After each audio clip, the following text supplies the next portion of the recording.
Welcome to చిన్నారి cooking channel.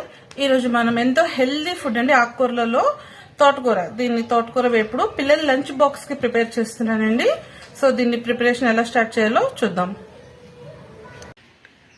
తోటకూర వేపుడు కావాల్సినవేనండి. ఒక కట్ట, చిన్న కట్ట తోటకూర తీసుకుని శుభ్రంగా కడిగి నీళ్ళని వడగట్టుకున్నానండి. దాంట్లోకి ఒక పెద్ద ఉల్లిపాయ, 2 చెన్నుల్లిపాయలు, 4 ఎండుమిరపకాయలు మిక్సీ పట్టుకుని ఆ కారం వేసుకుందాం. టేస్ట్ బాగుంటుంది. సో మనం ప్రిపరేషన్ స్టార్ట్ చేద్దాం. ఇదిగోండి, కూర మొదలెడదాం. తోటకూర వేపుడు ముందుగా కడాయి పెట్టుకొని దాంట్లో నూనె వేసుకుందాము. పొయ్యి వెలిగించుకుని. ఆకుకూరల వేపుడికి నూనె ఎక్కువ పట్టదండి. సో ఒక గరిట సరిపోతుంది.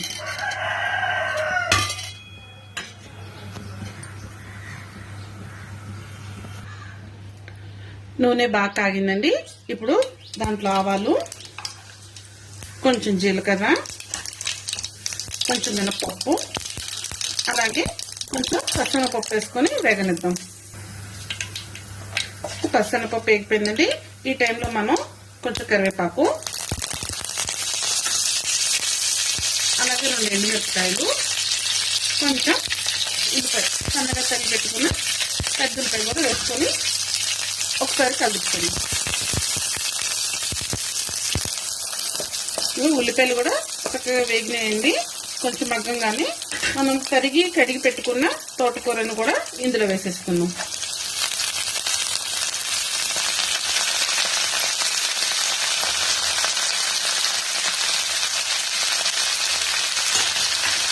తోటకూర అంతా వేసుకొని ఒకసారి బాగా కలుపుకున్నాం.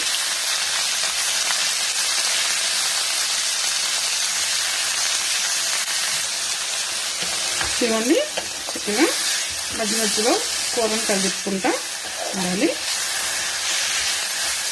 ఈ తోటకూరని, ఏదైనా ఆకుకూరని చక్కగా మనం స్లోలో పెట్టి మూత మగ్గపెట్టి మూత బాల్ ఇచ్చి మగ్గించుకుంటే చక్కగా మగ్గిపోతుందండి. కూర మగ్గేటప్పుడే తోటకూర సరిపడ ఉప్పు,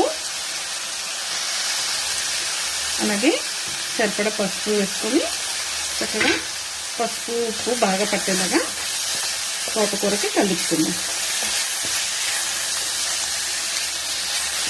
ఇలా చక్కగా కలుపుకొని మూత పెట్టుకుంటే ఆ నీటి ఆవిరికి తోటకూర చక్కగా మగ్గిపోతుందండి. మన తోటకూర చక్కగా వేగిపోయిందండి.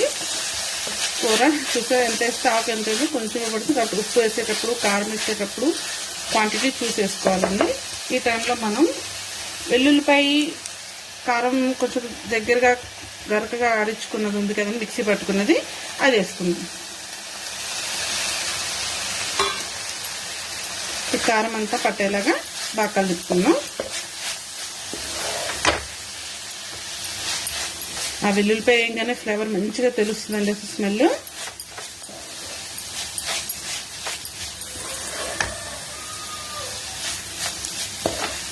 అంతేనండి. చూసారు, అంతే సింపుల్, ఈజీ, తొందరగా చేసుకునేది. తోటకూర కడిగి శుభ్రం చేసుకోవడమే కొంచెం టైం పడుతుందండి. శుభ్రం చేసుకుని కడగడం, మిగతా ప్రొసీజర్ అంతా చాలా సింపుల్, తొందరగా అయిపోతుందండి. ఇది అన్నంలో కూడా నూనె చక్కగా వేగించకంటే కొంచెం కలుపుకున్న అన్నంలో ఎక్కువ కలుస్తుంది. అయిపోయింది మన తోటకూర వేపుడు అయిపోయింది. వేరే గిన్నెలోకి తీసుకొని సర్వ్ చేసుకుందాం. ఇదిగోండి, మన తోటకూర వేపుడు అయిపోయింది. దీన్ని మనం ఈ ప్లేట్లోకి వేసుకుందాం. దీన్ని తోటకూర ముద్దకూర అనైనా అంటారు, తోటకూర వేపుడు అనైనా అంటారు. అన్నంలోకి చాలా బాగుంటుందండి. ఒట్టన్నం పిల్లల క్యారేజీకి, లంచ్ బాక్సెస్కి అయితే చక్కగా ఆకుకూరలు పెడితే మంచిది హెల్త్కి.